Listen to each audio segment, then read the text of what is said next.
Como os irmãos sabem, nós temos o hábito de fazermos exposições sequenciadas, tanto no Antigo como no Novo Testamento.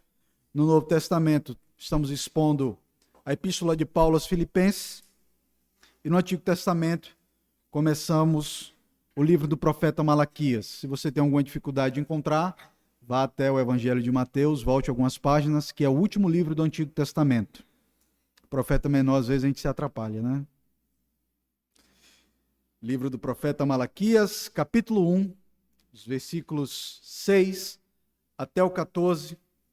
Ouçamos, então, aquilo que nos diz a santa, bendita e autoritativa palavra do nosso Deus. O filho honra o pai e o servo ao seu senhor.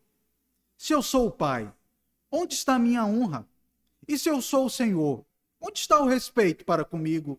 Diz o Senhor dos Exércitos, a vós outros, ó sacerdotes, que desprezais o meu nome.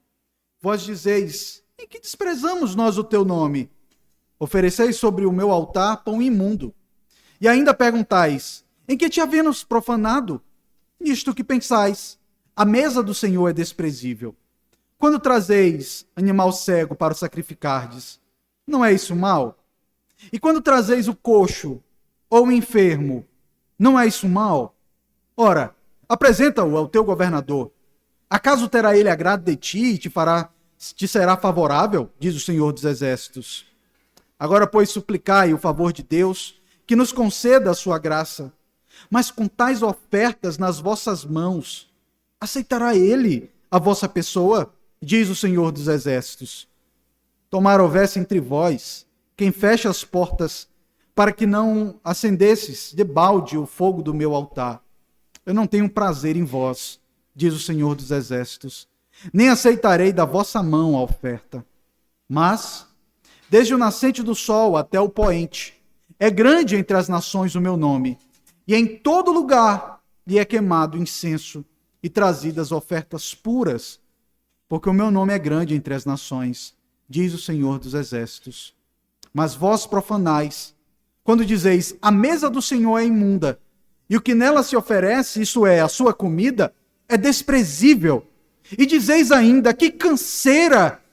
E me desprezais, diz o Senhor dos Exércitos. Vós ofereceis o dilacerado, e o coxo, e o enfermo. Assim fazeis a oferta. Aceitaria eu isso da vossa mão, diz o Senhor? Pois maldito seja o enganador, que tendo um animal sadio no seu rebanho, promete e oferece ao Senhor um defeituoso. Porque eu sou grande rei, diz o Senhor dos Exércitos. O meu nome é terrível entre as nações. Vamos orar, queridos, pedindo ao Senhor que nos dê clareza na compreensão da sua palavra. Senhor, que texto com denúncias graves. Esse texto é para nós hoje. Por mais que o Senhor tenha falado nos dias de Malaquias, o Senhor se revela a nós por meio dessas palavras. E nós rogamos, Pai, primeiro, fidelidade na compreensão daquilo que o Senhor quer nos dizer por meio desse texto, e pedimos também um coração disposto a ouvirmos os reclames do Senhor em relação a nós, em relação ao nosso coração, em relação à nossa vida. Nos pastoreia, apruma os nossos caminhos por meio da Tua palavra. Essa é a nossa oração, Senhor, em nome do Senhor Jesus Cristo. Amém. Irmãos, nós vimos na nossa última exposição que o profeta Malaquias apareceu na história do povo de Israel aproximadamente 100 anos após a volta deles do cativeiro babilônico. O povo havia voltado para a terra prometida, mas ficou em uma condição de pobreza extrema, bem como em submissão a outros povos. Esse era o período em que os persas estavam governando aquela região em que eles viviam. Então eles ainda não eram um povo submisso e vassalo a um outro povo. Não havia sido restaurado a monarquia davídica. Havia uma expectativa ainda de restauração da parte do Senhor. Através dos profetas, eles tinham ouvido que iriam novamente ter a plena restauração das suas terras e também que o templo seria reedificado com uma glória maior do que a do primeiro templo, como disse o profeta Ageu. 100 anos depois, nada disso. Mesmo com essas promessas, apenas pequena parte da terra tornou novamente a ser posse do povo de Israel. Além disso, o templo ainda era pequeno e nada lembrava o templo de Salomão, a glória daquele templo. Só 400 anos depois, na época do rei Herodes, que o templo ficou belo e grandioso, assim como nós vemos no diálogo entre Jesus e os seus discípulos, quando eles falaram daquelas belas pedras, aquela bela construção que o Senhor Jesus Cristo disse que haveria de ser destruída, mas que em 3 dias ele iria reedificar. As consequências dessa condição do povo foi que eles começaram a esmorecer na sua devoção a Deus. A motivação e entusiasmo, tão presente 100 anos atrás, que é o que nós vemos lá no período de Esdras e Neemias, quando eles retornaram para a terra prometida, tudo isso havia ido embora. Com o esfriamento da devoção, o povo começou a cuidar das suas vidas e a desprezar o culto a Deus. Esse esfriamento espiritual começava por parte dos próprios sacerdotes, aqueles que haveriam de conduzir o povo na adoração a Deus. Isso porque eles não executavam mais as suas tarefas da forma devida. A consequência foi que o culto que era entregue ao Senhor não agradava mais. E vemos nesse contexto, no texto que temos hoje, Deus falando claramente que não aceita a oferta entregue por aquele povo. Diante dessa situação de frieza espiritual, de culto sendo entregue de maneira indevida, o Senhor levantou o profeta Malaquias como a sua voz para chamar o seu povo ao arrependimento. E cabe aqui destacar em que se consiste, melhor dizendo, a distinção de um profeta para um sacerdote no Antigo Testamento. Devemos lembrar que o sacerdote, ele era um ministro regularmente ordenado, que passava por um processo de formação e que tinha uma atuação regular dentro da estrutura religiosa de Israel. Eles recebiam esse sacerdócio como uma herança por serem filhos da tribo de Levi, mas eram devidamente preparados para esse ofício. Tinha um aspecto de sucessão, mas eles eram também preparados para poderem assumir o papel de sacerdotes. Por outro lado, os profetas não eram ministros ordenados com uma função regular. Esses eram homens do meio do povo, escolhidos por Deus para um determinado momento religioso, geralmente em um período de crise espiritual do povo. E nós podemos perceber que os profetas, geralmente eles são utilizados como o último recurso de Deus em situações de crise religiosa para comunicar então a vontade do Senhor. Podemos pensar erroneamente que o profeta era apenas aquele que falava do futuro, mas ele era, antes de tudo, aquele que denunciava o pecado do povo e chamava o arrependimento e a obediência à lei. Na nossa primeira exposição, vimos que o livro de Malaquias, diferente dos demais livros de outros profetas, geralmente apresenta uma estrutura de diálogo entre Deus e o seu povo. Primeiro, é apresentado uma declaração de Deus, logo depois, seguido por um questionamento do povo, questionamento esse marcado por um desdém em relação ao que Deus falou, ou incredulidade, e em terceiro lugar, Deus responde refutando o povo, aquilo que o povo havia acabado de falar. E no primeiro diálogo, Deus declara o seu amor ao povo, e este responde com ironia e cinismo, questionando o amor de Deus. Deus diz, eu tenho amado vocês. E o povo responde, Senhor tem nos amado em quê? Em que eu posso ver o seu amor? A terra não voltou para a gente. Nós ainda somos um povo vassalo, não temos o restabelecimento da monarquia davídica. O povo agia assim, queridos, por causa da sua extrema condição de pobreza e por acharem demorado o cumprimento das profecias de restauração deles. Eles tinham como base, para a prova do amor de Deus, as bênçãos materiais que recebiam ou que deixavam de receber, e não a bênção espiritual de serem povo da aliança, de terem recebido o amor de Deus. E é diante disso que Deus argumenta que bastava que Israel olhasse para a sua história, para ver que eles, de fato, haviam sido alvo do amor de Deus, justamente por causa da obra da eleição. Porque ele chamou Jacó e aborreceu Esaú, ele aborreceu os edomitas. Eles eram um povo de propriedade exclusiva de Deus. E isso deveria ser um motivo suficiente para que eles cultuassem o Senhor e lhe entregassem um culto conforme ele exigia. Chegamos então diante de uma nova estrutura de diálogo entre Deus e o seu povo. Então Deus se dirige agora aos seus sacerdotes. Vejam, irmãos, já previamente, antes da gente entrar no texto, para vocês entenderem. O questionamento ou a queixa de Deus aqui é vinculada aos sacerdotes. Vocês vão perceber claramente que essa é a queixa de Deus. E aí você pode cometer o erro de, quando lê esse texto, pensar que a crise de Deus, primeiro, era só com aqueles sacerdotes daquela época, né? Afinal de contas, eles estavam fazendo o culto errado, e que isso não tem nada a ver com a gente. Mas vejam, nós somos sacerdócio real. Nós somos feitos sacerdotes diante de Deus. E o nosso objetivo é, ao ler esse texto, perceber se nós também, como sacerdotes de Deus em Cristo Jesus, se nós também não temos quebrado os princípios expostos aqui. Visto então que o texto não fala para um povo que vivia há muitos anos atrás, mas que fala para nós, nós vamos entrar então no versículo 6, acompanhe comigo, por gentileza, a leitura do texto. O texto começa dizendo o seguinte: o filho honra o pai, e o servo ao seu senhor. Se eu sou o pai, aonde está a minha honra? E se eu sou o senhor, onde está o respeito para comigo? Diz o Senhor dos Exércitos, a vós outros, ó sacerdotes que desprezais o meu nome.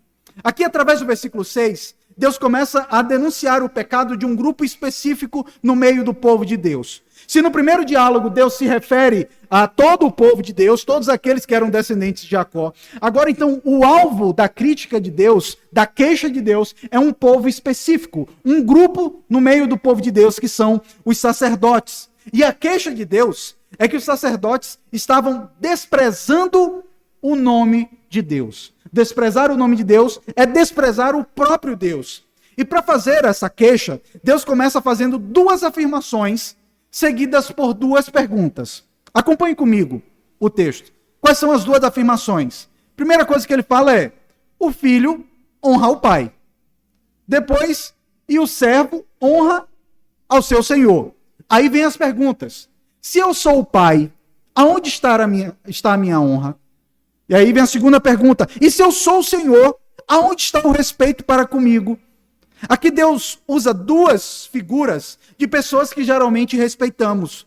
O pai, que é o tipo de indivíduo que, via de regra, nós temos algum tipo de afeição, de respeito, de consideração. E o Senhor, que é alguém a que devemos submissão, obediência e honrar constantemente. E Deus, de fato, irmãos, era o pai e senhor daquela nação.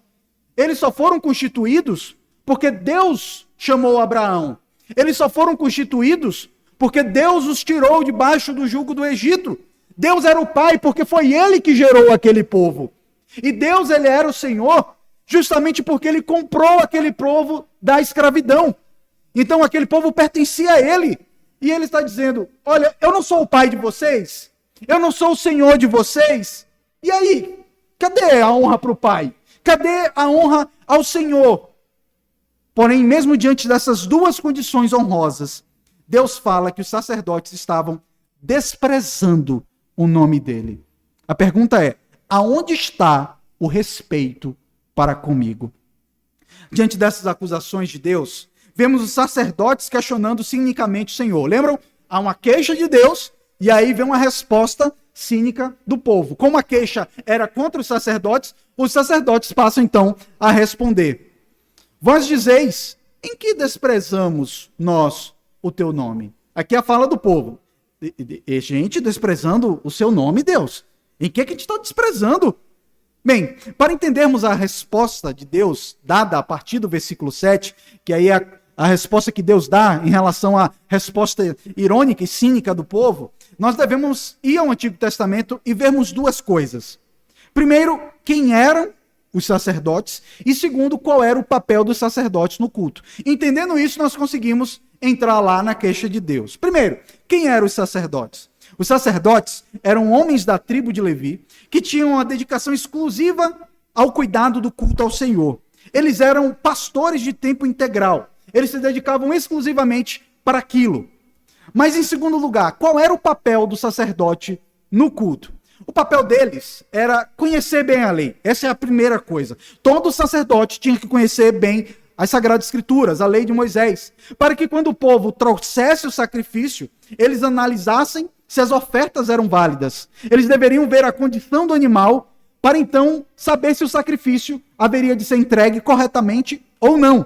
Então, caso o animal fosse entregue da maneira indevida, ele já devolvia ali, esse não presta para o Senhor. E depois de receber essa oferta, eles deveriam entregar o sacrifício conforme o rito estabelecido na lei do Senhor, conforme nós vemos lá no livro de Levítico.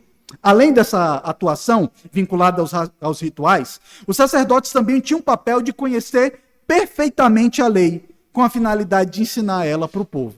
Então, eles estavam ali, tinham que conhecer a lei e aplicar os termos da lei no ofício do culto ao Senhor. Os sacerdotes haviam recebido uma legislação bem precisa que mostrava como Deus queria ser adorado. Queridos, quando nós tratamos sobre esse texto, nós devemos lembrar que aquilo que estamos falando é sobre leis e sacrifícios que tinham como objetivo preparar Israel para o sacrifício perfeito do Cordeiro de Deus que tira o pecado do mundo, de Jesus Cristo. Então, todo aquele rito, por que é importante? Por que não podia ser um animal manco? Por que não podia ser um animal cego? É justamente pela natureza de que apontava aquele sacrifício. Apontava para o fato de que Deus haveria de dar, na plenitude dos tempos, um cordeiro limpo, puro, para tirar o pecado do povo. E esse povo, que estava agindo ainda nas sombras daquilo que haveria de ser revelado em Cristo, desdenhava disso. Fazia coisa de qualquer jeito. E aqui fica claro, queridos, que por meio dessa atitude deles, de desprezo em relação às coisas de Deus, Deus estava rejeitando a eles. Eles não estavam lembrando de um sacrifício que era capaz de reconciliar eles e Deus e perdoar os seus pecados. Eles estavam dizendo, qualquer coisinha pode perdoar os meus pecados. O culto do Antigo Testamento era realizado por diversos tipos de ofertas, irmãos, que eram trazidos no templo pelos israelitas. Havia vários tipos de oferta. Tinha a oferta queimada, oferta pelo pecado, oferta de gratidão, oferta de cereais, mas certamente a principal de todas as ofertas era a oferta pelo pecado, onde os sacerdotes sacrificavam os animais devido ao pecado do povo. Os animais morriam justamente por causa da transgressão do povo. Então podemos dizer que o trabalho dos sacerdotes, daqueles levitas, era essencialmente receber as ofertas do povo e matar animal o dia inteiro. Gente, era pior do que um açougue, porque no açougue já corta o bicho morto, né? Já a carne do bicho. Mas era matar bicho o dia inteiro. Queridos, diante desse fato, nós podemos ver, primeiro, que esses sacrifícios mostravam e mostram para nós a odiosidade de Deus em relação ao pecado e que pecamos constantemente contra Deus. Queridos, por que era matar bicho o dia inteiro, o tempo todo? E no dia do Senhor ainda dobrava os sacrifícios para mostrar que nós pecamos o dia inteiro, o dia todo, e que nós somos indignos de entrar no dia do Senhor na presença dele. O sangue precisa ser derramado. Estamos inadequados. Nós não conseguimos chegar diante de Deus. E diante disso também vemos que é uma loucura uma pessoa hoje se denominar levita, porque apenas toca um pouquinho de violão, né? Levita não tocava só violão, nem tinha violão na época, né? Tocar era uma parte do ministério dos levitas. Mas a principal função dos levitas era o sacrifício. Limpar o lugar. Lavar a coisa. Todo mundo quer ser levita tocando violão bonitinho, né? Mas limpar o chão da igreja, deixar tudo limpinho, ninguém vai querer. Então, cuidado aí se você acha que é um levita. Está bem distante daquilo que a palavra de Deus ensina sobre o ministério levítico. Bem, agora que entendemos quem eram os sacerdotes e o papel deles no culto, bem como na vida religiosa do povo de Israel no Antigo Testamento, nós podemos entender melhor a resposta de Deus ao questionamento dos sacerdotes. Tá? Acompanhe comigo. Tem uma queixa de Deus, uma resposta cínica do povo. Nós vimos quem eram os sacerdotes e o papel deles. E agora nós vamos ver a contra-argumentação de Deus. Deus começa no versículo 7 a responder a eles. Vejam comigo. Ofereceis sobre o meu altar pão imundo, e ainda perguntais, em que te havemos profanado? Nisto que pensais, a mesa do Senhor é desprezível. A resposta de Deus é que eles estavam desprezando o nome dele, através de duas coisas. Primeiro, a entrega de ofertas inadequadas, e em segundo lugar, um pensamento de desprezo pela mesa do Senhor. E aqui acompanhem essas esses dois argumentos de Deus aqui, tá? Primeiro, a entrega de oferta inadequada e segundo, o coração do adorador longe de Deus. Então, primeira coisa, Deus começa a destacar o erro das ofertas dele por entregarem animais inadequados para o sacrifício. Eles ofereciam um pão imundo sobre o altar. Versículo 7 diz: ofereceis sobre o meu altar pão imundo. Alguns teólogos, alguns estudiosos, comentaristas, interpretam aqui o pão como uma referência aos 12 pães da proposição que eram colocados sobre a mesa no santo lugar. Então a ideia seria que eles faziam um pão que tinha uma receita específica que era ensinada lá na lei de Moisés e que eles usavam a outra receita. Então alguns imaginam que seja isso. Assim, teoricamente, os sacerdotes estavam trazendo pães de uma forma que desagradava ao Senhor. A lei de Moisés estabelecia de um jeito, mas eles faziam de outro.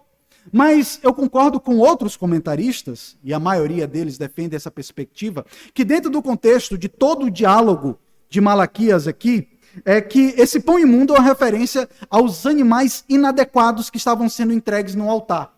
E esse é o meu ponto aqui. Eu vou defender essa perspectiva. Com isso, Deus está dizendo: o que vocês estão me entregando no altar não está em conformidade com o que eu estabeleci. O altar era santo e deve ser entregue aquilo que eu mandei, o animal correto, da forma que eu estabeleci.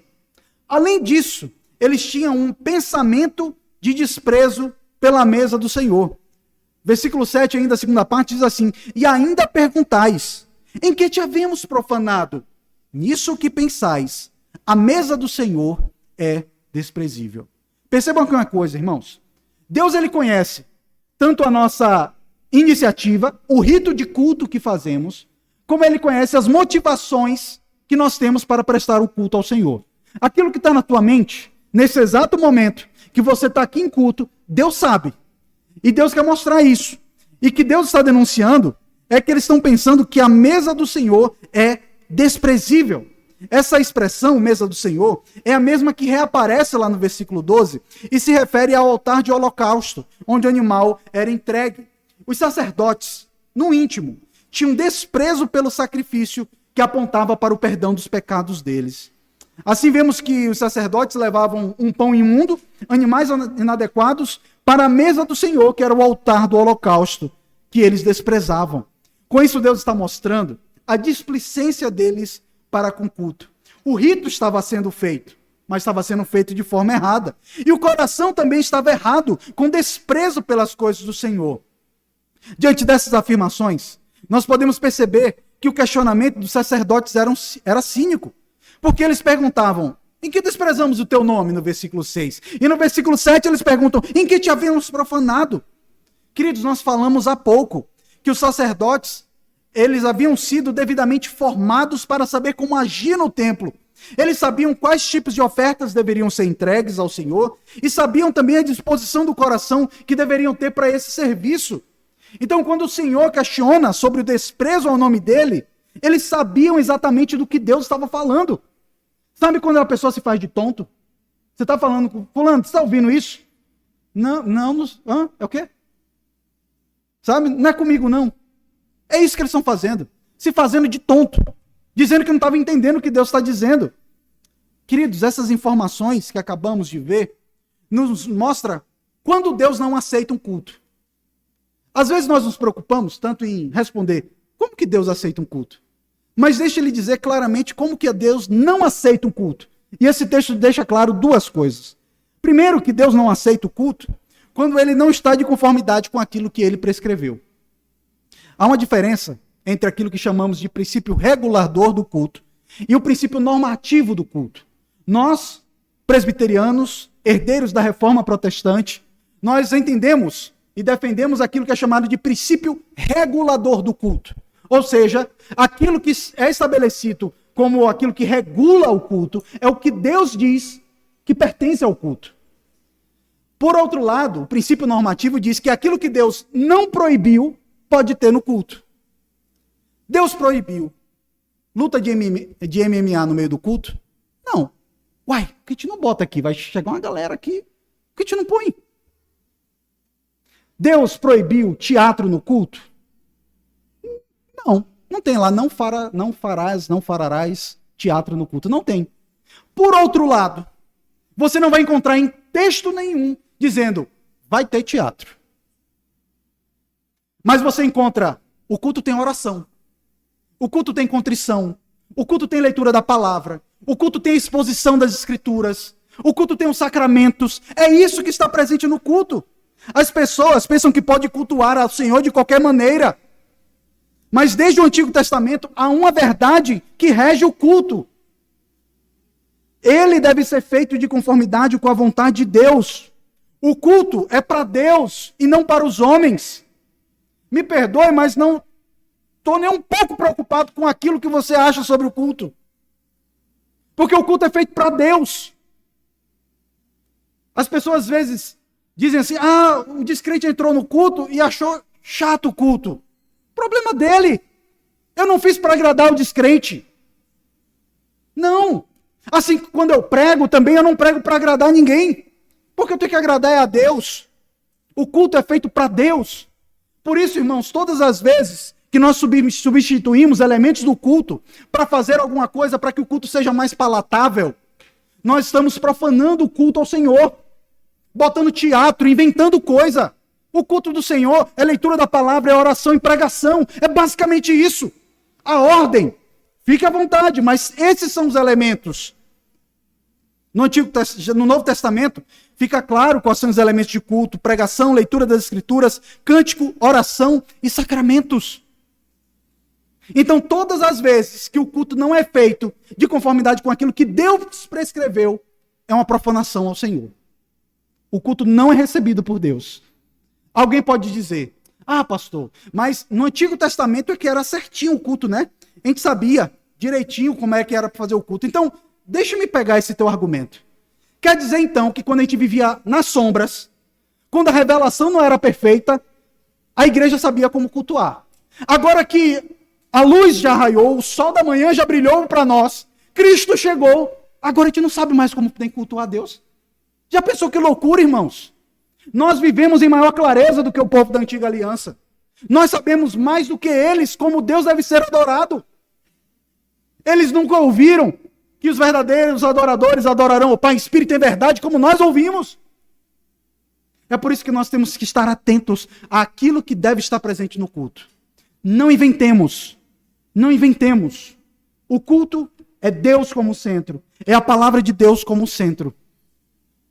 Mas em segundo lugar, Deus não recebe o culto quando ele está contaminado pelo desprezo, descaso e indiferença. Você sabe do que eu estou falando. O nosso coração muitas vezes vem para o culto completamente longe do culto. Às vezes nós estamos aqui, mas a preocupação no que eu vou fazer amanhã, no que eu vou comer em casa. Ou então, você veio, porque tem que vir, porque você vem constantemente. Mas, quando saiu de casa, o seu coração não ardeu, dizendo, eu vou lá adorar o meu Deus. E você despreza um culto ao Senhor, é isso que diz a palavra de Deus. Estão enfadados. Que chatice esse culto. É chato. Esse homem está falando aí, não para, não acaba. É tanta cantoria que não acaba nunca. É isso. Se enfadando do culto ao Senhor. Quando esse lugar devia ser o lugar mais glorioso para você estar. No meio dos santos. Cantando ao Senhor. O seu coração ali naquele lugar. Aqui na adoração ao Senhor. E queridos, assim Deus estabeleceu claramente 2 pilares para o seu culto. Primeiro, a obediência. Elementos corretos, de acordo com aquilo que está na palavra de Deus. E o amor a Ele. O pensamento correto. A correta disposição do coração. Não é só ter a intenção correta com o elemento errado. Nem só ter o elemento correto com a disposição errada. Tem que ser as duas coisas. O coração tem que estar no lugar certo. E o elemento do culto tem que ser os elementos certos. E o texto continua. E Deus prova aos sacerdotes que eles estavam oferecendo animais imundos no altar. Vejam comigo o versículo 8. Quando trazeis animal cego para o sacrificardes, não é isso mal? E quando trazeis o coxo ou enfermo, não é isso mal? Gente, eles pegavam um resto. Sabe aquele bichinho que eles nem levariam na feira para vender? Vejam como é esse animal. Ele é cego, ele é coxo e está doente. E Deus está perguntando, isso não está errado? Aqui, queridos, É como se Malaquias estivesse reproduzindo quase que por inteiro Deuteronômio 15, 21. O texto que diz assim: porém, havendo nele algum defeito, se for coxo ou cego, ou se tiver defeito grave, não sacrificarás ao Senhor teu Deus. Vê como ele está ecoando a mesma coisa? O cego, o coxo, o doente, não vai sacrificar a Deus. Os mesmos defeitos citados em Deuteronômio são aqueles que estão sendo citados lá sobre os sacerdotes no período de Malaquias. Além disso, vemos com isso que o animal sacrificado que apontava para Cristo, ele deveria ser puro, sem nenhum defeito, justamente porque o nosso Senhor não tinha defeito. Porque o cordeiro que Deus ofereceu era um cordeiro puro. Então Deus fala ao povo, na segunda parte do versículo 8, ora, apresenta ao teu governador, acaso terá ele agrado de ti e te será favorável? Diz o Senhor dos Exércitos. Aqui é como se Deus estivesse falando. Vamos pegar um exemplo aqui. Imagine que você vai encontrar alguém muito importante. Muito importante. Sei lá, você vai conhecer, vai ter um momento com o prefeito da cidade. E aí, como uma forma de gratidão, de reconhecimento, de estar na presença de alguém tão importante, você leva um presente. Meu irmão, me perdoe, mas você não vai levar qualquer coisa para ele, não. Você não vai comprar uma camisa de R$10 e dizer, ó, prefeito, trouxe para o senhor. Você não vai fazer isso. Você não vai pegar um perfume mais barato que tem e entregar para o prefeito. Não vai. Porque ele é alguém que você tem que respeitar, que você tem honra. E aqui Deus está dizendo, ora, esse sacrifício que você tem aí, faz o seguinte, pega ele, leva lá para o governador e veja se ele vai gostar. Veja, nós estamos falando do Supremo Governador. E ele está dizendo, entrega para o governador aí de vocês, daí da terra. E vê se ele vai ser favorável a vocês. Ele vai jogar na cara. Vai devolver. Um animal, um manquinho, um cego. Que eu quero isso. Vai devolver. E meus queridos, como muitas vezes a nossa disposição para Deus é isso. Para o trabalho entregamos o nosso melhor. Para o estudo entregamos o nosso melhor. Mas para o nosso Supremo Senhor entregamos o coxo, o dilacerado e o cego. A disposição que você tem para vir ao culto, usa essa mesma disposição para trabalhar lá de segunda a sexta, para ver se você fica no trabalho? Meus queridos, qual é a nossa disposição de vir ao culto? Qual é a nossa alegria? Qual é a nossa satisfação de vir ao culto? Deus mostra, queridos, por meio dessa expressão, desse texto, desse versículo, que às vezes consideramos os homens mais dignos de honra do que o próprio Deus. Respeitamos o doutor fulano mais do que o Supremo Rei dos Reis. Consideramos o professor fulano mais do que o Rei dos Reis. Se o povo fosse entregar um animal ao governador, iria entregar o perfeito. Mas para Deus eles entregavam o defeituoso. E nós tantas vezes temos feito a mesma coisa, entregando o pior para Deus. Como que nós entregamos o pior para Deus? Por exemplo, nós não chegamos atrasados no trabalho, na escola, mas no culto eu chego atrasado. A gente busca não faltar no trabalho, mas na igreja, o que tem? Faltar. Chegamos de qualquer forma, nos vestimos de qualquer forma, para Deus, né? O que importa é o coração. Faz de qualquer jeito. É de qualquer jeito ele vai gostar. Ele não vai gostar. As coisas para Deus não são feitas de qualquer jeito. E aqui ele está falando, as prioridades estão erradas. Estamos entregando o lixo para Deus, o resto para Deus, o resto da nossa energia, o resto da nossa disposição. E Deus não quer isso. Deus quer o nosso melhor, a nossa melhor disposição. Então no versículo 9 ele diz, agora, pois, suplicai o favor de Deus, que nos conceda a sua graça, mas com tais ofertas das vossas mãos, aceitará ele a vossa pessoa, diz o Senhor dos Exércitos. Aqui é como se ele estivesse falando, vocês podem até suplicar o meu favor e pedir a minha graça, mas com as ofertas indevidas, eu não tenho como abençoar vocês, eu não posso receber vocês. Eles queriam, queridos, o favor e a graça de Deus, mas sem apresentar a oferta correta. E hoje muitos querem também esse favor e a graça de Deus, mas fazem isso com animais defeituosos. Como assim eles fazem por meio de animais defeituosos? Por meio dos seus próprios méritos. Porque os nossos méritos são sempre defeituosos. A palavra de Deus diz que a melhor das nossas obras é como trapo de imundície. Tudo de bom que você pode fazer para Deus ainda é porqueira. E nós precisamos, queridos, por meio de Cristo Jesus, entregando o sacrifício perfeito para podermos ser aceitos na presença de Deus. Deus fala, se apresentem diante de mim com o sacrifício correto, o sacrifício perfeito, o sacrifício do Cordeiro, e aí sim eu aceitarei vocês. Várias religiões querem se chegar a Deus. Já viu? Todos os caminhos levam a Deus. Mas sem Cristo não leva a Deus.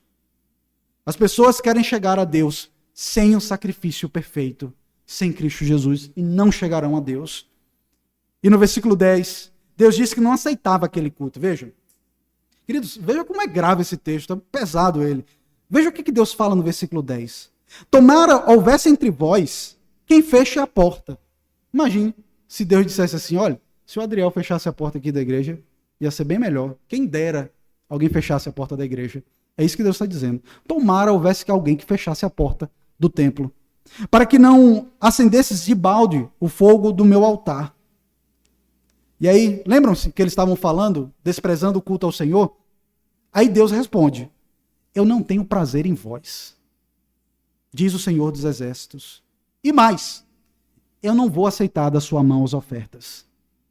Queridos, aqui no versículo 10, Deus mostra o quanto que, quando o culto é feito sem estar de conformidade com a palavra e com indiferença, é melhor fechar a porta do local de adoração. Meus irmãos, imagine se Deus dissesse isso sobre o nosso culto hoje, porque chegamos com o coração distante dele. Se seu coração não está aqui, claro que é possível que de outro irmão esteja, mas imagine que Deus dissesse, era melhor você estar em casa, vendo Faustão. Nem tem Faustão mais, né? É como se Deus dissesse isso, era melhor você estar em casa, vendo Faustão, ou vendo o jogo do Campeonato Brasileiro do que estar aqui. Eu não tenho prazer em vocês, não tenho prazer no culto de vocês. Porque o coração está longe. O culto não é feito da forma correta. É sempre o animal coxo, o manco que é entregue. Meus queridos, que Deus tenha misericórdia de nós. Que Deus tenha misericórdia de nós. Para que Deus se alegre do nosso culto. Para que a palavra de Deus sobre nós seja, eu tenho prazer em vocês. Vocês são a alegria do meu coração.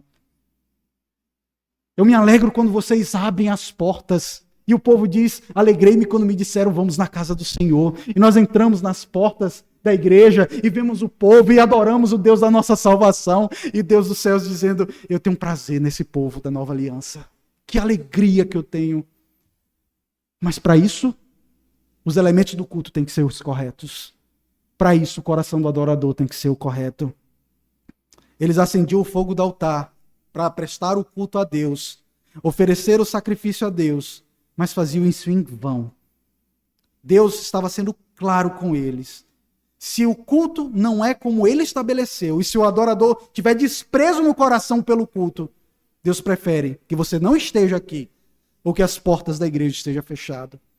E então no versículo 11, Deus fala, mas, desde o nascente do sol até o poente, é grande entre as nações o meu nome, e em todo lugar é queimado incenso, e trazidas ofertas puras, porque o meu nome é grande entre as nações, diz o Senhor dos Exércitos.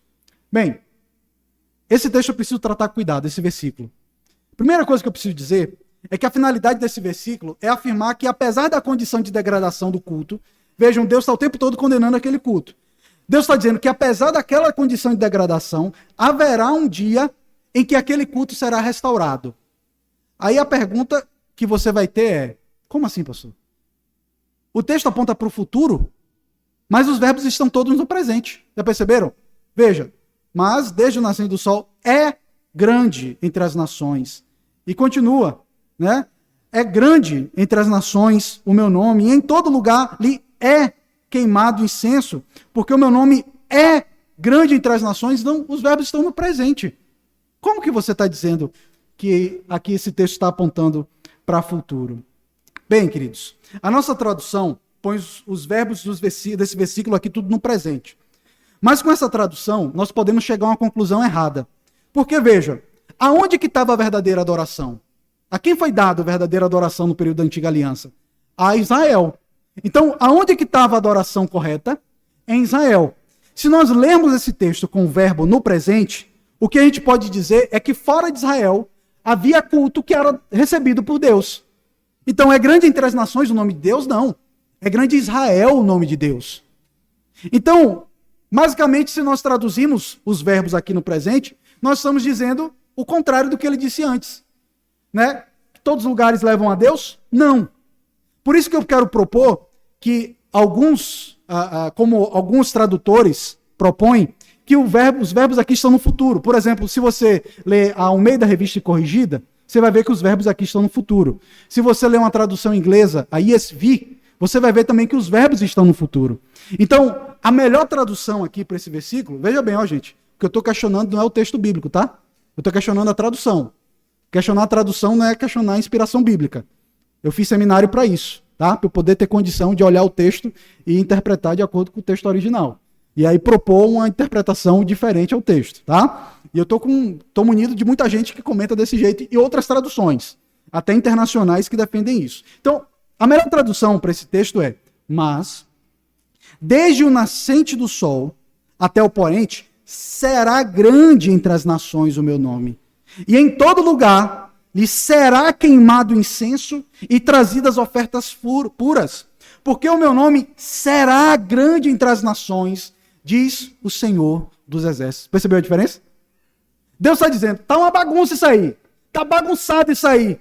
Mas vai chegar um momento que esse culto que está sendo prestado indevidamente em Israel vai ser prestado devidamente em todos os lugares do mundo, entre todas as nações. Vocês se lembram do que Cristo disse? Eis que chega a hora em que os verdadeiros adoradores adorarão o Pai em espírito e em verdade. Você pode estar em qualquer lugar. E gente de toda língua, tribo, povos, nação, adora a Deus. Consegue perceber como aqui o profeta Malaquias já está anunciando como Deus vai consertar aquele culto quebrado que estava sendo feito? É por meio de Cristo. Quando chegar o Cordeiro perfeito, aí vai acabar com isso. Porque o culto vai ser feito perfeito não apenas em Israel, mas em todo o mundo. As pessoas vão buscar a Deus. O nome de Deus vai ser grande em todo o mundo. E veja se não é isso. O nome do nosso Deus que se revelou em Cristo é grande em todo o mundo. Tem gente em todo lugar que adora a Deus por meio de Cristo. E se cumpriu essa palavra, vai ser grande em todo o mundo. Queridos, nos versículos 12 a 13, chegando perto da conclusão do nosso texto, Deus afirma que o culto deles era uma profanação, um desrespeito com aquilo que é santo. Gente, é só pancada aqui, já perceberam? Mas eu tenho que seguir, tá? Eu tenho que caminhar aqui no texto. Enquanto o texto está dizendo, enquanto Deus está falando, eu vou falando. Eu não vou me calar enquanto ele não se cala. O texto diz ainda: mas vós o profanais quando dizeis, a mesa do Senhor é imunda, e o que nela se oferece, isso é, a sua comida, o animal sacrificado, é desprezível. E ainda dizeis, que canseira. E me desprezais, diz o Senhor dos Exércitos. Mais uma vez, vós ofereceis o dilacerado e o coxo e o enfermo. Assim fazeis a oferta. Aceitaria eu isso da vossa mão, diz o Senhor. Aqui mais uma vez, Deus volta a expor a sua queixa contra os sacerdotes. A mesma queixa que havia sido apresentada lá nos versículos 7 e 8. E vemos que apesar de uma expectativa futura de uma adoração correta ao Senhor, como nós falamos a partir de Cristo, descrita no versículo 11, naquele momento de Malaquias o culto ainda era uma profanação. Aqueles sacerdotes desprezavam o culto, seus elementos. Eles chegavam a dizer até mesmo que o culto ao Senhor, a adoração ao Senhor era uma canseira. Eu não aguento mais essa pregação, pastor. Eu não aguento mais esse culto. Ou não acaba não. Que hora que esse cidadão vai acabar de falar aí? Que canseira, gente. Vamos para casa, né? Tô com fome, tem TV para assistir, tem Netflix. Canseira esse culto. É a mesma coisa. É a mesma queixa que muitas vezes nós apresentamos, irmãos. E aqui a queixa com os sacerdotes, né? Imagine se vocês me vissem entrando aqui pela porta da igreja, cabeça baixa. Aí você, uai, pastor, tá tudo bem? Aí eu chego, irmãos, meu irmão, não aguento mais esse negócio. Todo domingo eu venho para aqui. Eu prego, eu falo, aí tem que estudar a semana toda. Não aguento mais isso, uma canseira retada. Como que você ficaria? Você ia sair correndo da igreja. Estou mentindo? Você ia dizendo, meu Deus, se o pastor está assim, o que eu estou fazendo aqui nesse lugar? Mas imagine, queridos, quando nós fazemos isso. Quando cada membro faz isso. Eu vou para a igreja porque tenho que ir. É uma canseira, né? O que eu queria mesmo era ficar em casa, dormindo. Tão cansado amanhã, vai ter tanta coisa para fazer. Que canseira. O culto não é deleite. O culto é uma canseira. Meus queridos, hoje muitos crentes estão como esses sacerdotes, enfadados do culto ao Senhor, achando que ele é apenas uma repetição da mesma coisa, todo domingo a mesma coisa. E quando estamos enfadados do culto, começamos a desprezar ele em nossos corações. Desprezamos o momento de cântico. Estamos cantando coisas tão gloriosas. A volta de Cristo, a ressurreição de Cristo, o domínio dele sobre tudo. E a gente está cantando de qualquer jeito. A gente está lendo a lei do Senhor e a gente lê de qualquer jeito. Gente, quando a gente lê a Bíblia, é a palavra de Deus. A gente tem que ler da melhor maneira. Quando é a leitura alternada, lê com todo o peito mesmo. É a palavra de Deus. A gente tem que fazer da melhor maneira. Quando nós somos displicentes com o culto ao Senhor, esse culto se torna uma profanação ao nome santo do Senhor. Um culto que deveria manifestar a glória de Deus, a obra de Cristo, acaba não fazendo isso. A consequência desse desprezo é o que o Senhor nos pergunta aqui no texto. Aceitaria eu isso da vossa mão? Eu vou aceitar o resto de vocês? O desprezo de vocês? Não, certamente não. Na parte final do texto, versículo 14, Deus promete amaldiçoar o enganador. Ou seja, aquele que promete prestar um culto em obediência a Deus, mas não faz. Versículo 14. Pois maldito seja o enganador, que tendo um animal sadio no seu rebanho, promete e oferece ao Senhor um defeituoso. Então, veja aqui, a crítica é contra quem? Os sacerdotes. Não é isso? Mas quem é que entrega o animal errado? É o povo. E errado é o sacerdote que recebe o animal defeituoso do povo. Consegue perceber como o negócio tá pegando em todo mundo? Não tá pegando só nos pastores não, tá? Tá batendo em todo mundo aqui. E ele diz: porque eu sou o grande rei, diz o Senhor dos Exércitos, o meu nome é terrível entre as nações. Maldito seja o enganador. Uma pessoa que tem um animal apropriado para o louvor de Deus e oferece um defeituoso. Hoje nós não apresentamos mais animais a Deus, mas o princípio permanece. Entregar ao Senhor o nosso melhor. Fazemos isso por meio de Cristo. E sempre podemos fazer melhor para o Senhor, gente. Mas infelizmente nos contentamos com o mínimo, entregando sempre um animal defeituoso. Chegamos no culto com sono, lemos a Bíblia sem atenção, oramos sem estar atentos ao que estamos falando. O ponto que é digno de destaque é o fato de que a expressão diz o Senhor dos Exércitos, já percebeu quantas vezes apareceu? Diz o Senhor dos Exércitos. Diz o Senhor dos Exércitos. Aparece 7 vezes aqui. 7 vezes. Isso mostra que o Senhor ele é soberano sobre toda a criação. Exército dos anjos, exército dos homens, exército dos seres vivos. Queridos, deixa eu lhe dizer. Uma ameba, ela faz a vontade de Deus, do jeito que Deus quer. Uma verme faz a vontade de Deus, do jeito que Deus quer. Mas nós, pecadores, quebramos a lei de Deus constantemente. Deus ele é soberano sobre toda a criação. Ele é o Senhor dos exércitos. E nós devemos servir a Ele com integridade. Diante dessa verdade, nós não podemos entregar o nosso pior ao grande rei, o rei de toda a terra, o nosso Salvador. O melhor das nossas forças não é entregue ao trabalho. O melhor das nossas forças não é entregue à diversão. O melhor das nossas forças é entregue ao Senhor. As primícias são dele. O melhor da gente é entregue ao Senhor. E através do nosso culto, mostramos se de fato estamos entregando o melhor ao nosso Senhor. Bem, diante disso, para nós que estamos em Cristo, que não temos sacerdotes, tal como era no Antigo Testamento, como que devemos entender esse texto? E eu creio que devemos observar basicamente duas coisas aqui, tá? Eu tenho uma aplicação, primeiro, direta para a liderança da igreja. Porque o texto fala sobre liderança de igreja, eu preciso falar. E vocês votam na liderança da igreja. Então, à medida que eu estou falando para mim e para os meus colegas presbíteros, eu estou falando para vocês que um dia vai ter eleição para presbítero. Não sei quando, mas vai chegar um momento, é natural, faz parte do nosso sistema presbiteriano. E o que vocês devem observar num presbítero? Esse texto se aplica à liderança da igreja. Nós, pastores, presbíteros, realmente não somos sacerdotes.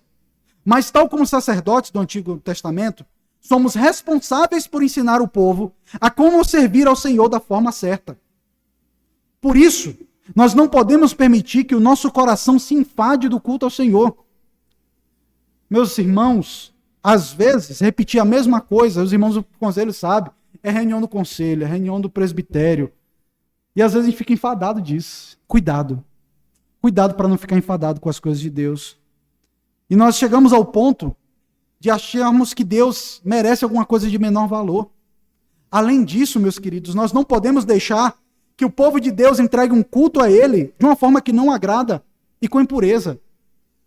Meus queridos, quando o culto a Deus tem um fogo estranho, tal como o caso de Nadab e Abiú, quando o culto tem um elemento estranho, Deus vai cobrar de mim. Eu sou o primeiro no alvo de Deus. E meus colegas presbíteros também estão juntos comigo, tá?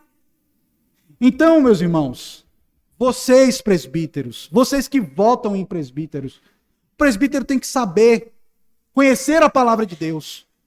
Porque é ele que estabelece o que deve estar no culto e não. É o presbítero que às vezes chega para o pastor, pastor, esse elemento de culto? É aviso no meio do culto? Gente, aviso não é elemento de culto. Já viu? Tá no meio do culto e a pessoa, tá bom, vamos dar os avisos agora. Aí bota lá, tal dia vai ter culto na casa de Dona Zefa.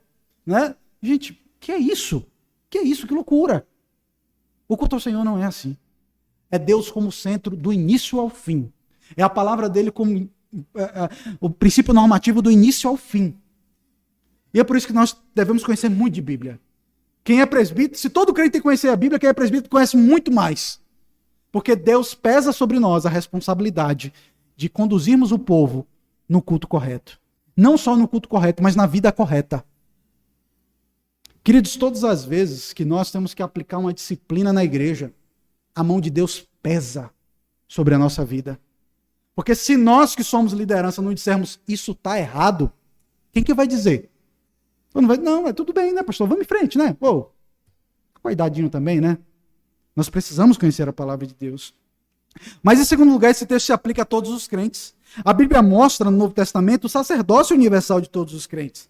Então, todos aqueles que são crentes em Cristo não devem desprezar o culto ao Senhor. Você que chegou aqui nessa noite, qual é a sua disposição para o culto? Por que você veio? Vamos ser bem sinceros. Por que você veio aqui hoje à noite? Por quê? Você veio só para cumprir um rito? Que você tem um hábito? Ou você veio porque o seu coração inflamava do desejo de estar na presença de Deus? Não entregue o animal coxo a Deus. Não entregue o resto a Deus. Não fique pestanejando na hora da pregação. Durma, descanse de tarde. Chegue aqui com todo o gás. Vim cultuar o Senhor. Vim proclamar a glória do meu Deus. Não entregue o animal defeituoso ao Senhor. Afinal de contas, o Cordeiro de Deus que tira o pecado do mundo já foi entregue de uma vez por todas. E você, apesar das suas imperfeições, pode chegar diante de Deus. Senhor, me apresento aqui com teu Cordeiro. E apesar das minhas imperfeições, me enxerga pelos olhos, pelos méritos dele, por causa de Cristo que eu chego diante do Senhor. Queridos, eu quero concluir a nossa exposição com 4 aplicações. Texto pesado, né? Eu imaginei que quando a gente encerrasse ia estar esse clima meio tenso, mas pelo menos eu pude dizer o que o texto está dizendo. Os irmãos perceberam que eu não inventei nada, né? O bom de pregar expositivo é isso. O pastor não inventou. A mensagem saiu do texto. Mas bem, como que nós podemos aplicar esse texto para nós? Em primeiro lugar, queridos, devemos cultuar ao Senhor com temor. Porque quando você chega aqui, você serve aquele que é seu Senhor e seu Pai. Jesus nos ensinou a nos referir a Deus como Pai Nosso que está nos céus. Ele é o mesmo que é o nosso Pai e também que é o Senhor. Deus é o seu Pai, Deus é o seu Senhor. Ele lhe pergunta: aonde está a minha honra? Aonde está a minha honra?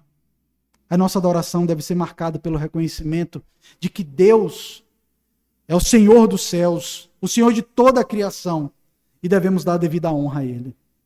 Em segundo lugar, nós precisamos rever as nossas motivações para o culto. Será que o culto é para nós uma canseira? Temos entregado o nosso melhor ao Senhor, ou o manco, o aleijado e o cego? A percepção que temos sobre Deus vai conduzir o tipo de culto que teremos, que entregaremos a Ele. Se eu sei que Ele é o Senhor dos exércitos, isso vai fazer com que eu entregue um culto conforme Ele mandou e com a melhor disposição do meu coração. E aqui nesse momento do culto que eu preciso também falar com os filhos da aliança, com os pequenos, as crianças. Crianças, aprendam desde pequeno. Desde pequeno. Qual é a sua motivação para vir para a igreja? Ah, pastor, que você dá aquela jujuba gostosa depois do culto. Não tem essa motivação. Ah, é porque eu venho ver meus amiguinhos, né? Meus irmãos. A sua motivação não pode ser em primeiro lugar essa. Venha para a igreja por causa de Deus. Quando o papai e a mamãe disser, vamos tomar banho para ir para a igreja? Vamos sim, porque a gente vai adorar Jesus. A gente vai adorar o nosso Deus. Venha por causa dele. Não venha por qualquer outra coisa a não ser por Deus, crianças. Ele é o motivo de tudo isso. A gente está aqui hoje por causa dele. Ele é a nossa alegria. Ele é a nossa salvação. Em terceiro lugar, nós devemos lembrar também que o mesmo Deus que nos salvou também estabeleceu uma forma com que ele quer ser adorado. Lembremos daquilo que falamos durante a exposição. Princípio regulador do culto. Lembre-se dessa expressão. Você, como um bom presbiteriano, tem que guardar isso. Princípio regulador do culto. O que regula o culto? Qual é o princípio que regula o culto? É aquilo que a Bíblia diz que é elemento de culto. Eu não invento. Eu não preciso inventar nada. Já foi dado. Então, cheguemos diante de Deus lendo as Escrituras, orando as Escrituras, cantando as Escrituras e pregando as Escrituras. Minha quarta aplicação é que hoje nós não apresentamos mais animais em sacrifício, mas nos apresentamos como sacrifício diante de Deus, por meio do sacrifício perfeito de Cristo. Eu vou repetir. Hoje não apresentamos mais animais em sacrifício, mas nos apresentamos como um sacrifício vivo, por causa do sacrifício perfeito de Cristo. Por causa de Cristo é que você pode apresentar um culto que agrada a Deus. Você tem toda a motivação, todo o elemento para te motivar na palavra de Deus. E somos chamados a viver a nossa vida como esse sacrifício vivo ao Senhor. Entregue o culto correto aqui. E amanhã, quando você começar a sua rotina semanal, lembre-se também de que a sua vida é um culto. Que você sempre adora ao Senhor, que você deve sempre adorar ao Senhor da forma como Ele prescreve na sua palavra. Por fim, eu quero me dirigir a você que está aqui conosco e que não tem Jesus como seu único e suficiente Salvador. Deixa eu lhe dizer, sem Cristo, você não pode oferecer o sacrifício que agrada a Deus. Suas obras, ser bonzinho, não matar, não roubar, não mentir, não trair, essas obras serão sempre como animais defeituosos citados aqui no texto. E Deus continua dizendo, se você só tem para me oferecer isso, se não é o sangue do meu filho que está sobre você, se você não se rendeu a Cristo, eu não recebo vocês. Mas hoje é uma mensagem de esperança. Se você se render hoje aos pés de Cristo, o Cordeiro de Deus que tira o pecado do mundo, você será aceito por Deus. Apesar das suas inadequações, apesar das suas imperfeições, Deus vai olhar dos céus e ver o sangue do Cordeiro sobre você. Meus queridos, o culto ao Senhor é como a passagem do anjo da morte sobre o Egito. Nós estamos em uma cidade, em uma terra, em que o Deus em que adoram são os homens. Os deuses que são adorados são os homens, as riquezas, deuses estranhos.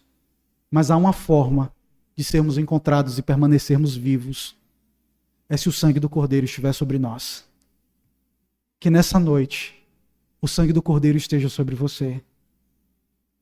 Para que então no dia de Cristo, no dia do juízo, você alcance misericórdia.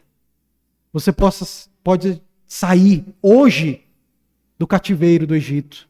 Você pode sair hoje do cativeiro de Satanás e começar a sua jornada. A dura jornada pelo deserto em direção à terra prometida. Que o Deus que nos salvou em Cristo e que nos aceita em Cristo transforme a nossa vida para que possamos, até o dia de Cristo, apresentar o culto que o agrada. Vamos orar?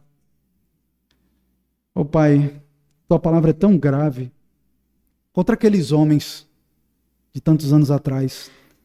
Mas também sentimos o peso da Tua palavra. Somos sacerdócio real. E muitas vezes nosso sacerdócio ele é tão quebrado, ele é tão mal feito. Fazemos de qualquer forma. Nos perdoa, Senhor. Nos perdoa quando entramos por essas portas para entregar um animal cego, defeituoso, entregando para o Senhor aquilo que é o nosso resto. E não a alegria do nosso coração, não o sacrifício de Cristo. Nos perdoa, Senhor. Ó Pai, se há alguém no nosso meio que ainda não te conhece, que eles percebam que todo sacerdócio que eles querem fazer diante do Senhor, quer dizer, que é apresentar aquilo que o Senhor pode receber. Tudo aquilo que eles querem fazer sem Cristo é perder tempo. É inoportuno, é ineficaz. E que nessa noite eles possam, por meio do sangue de Cristo, da obra perfeita do nosso Redentor, chegar na Tua boa presença, Senhor. Ajusta o nosso culto sempre. Ajusta o nosso coração sempre, para podermos Te cultuar como Te agrada. Essa é a nossa oração, Pai, em nome do Senhor Jesus. Amém.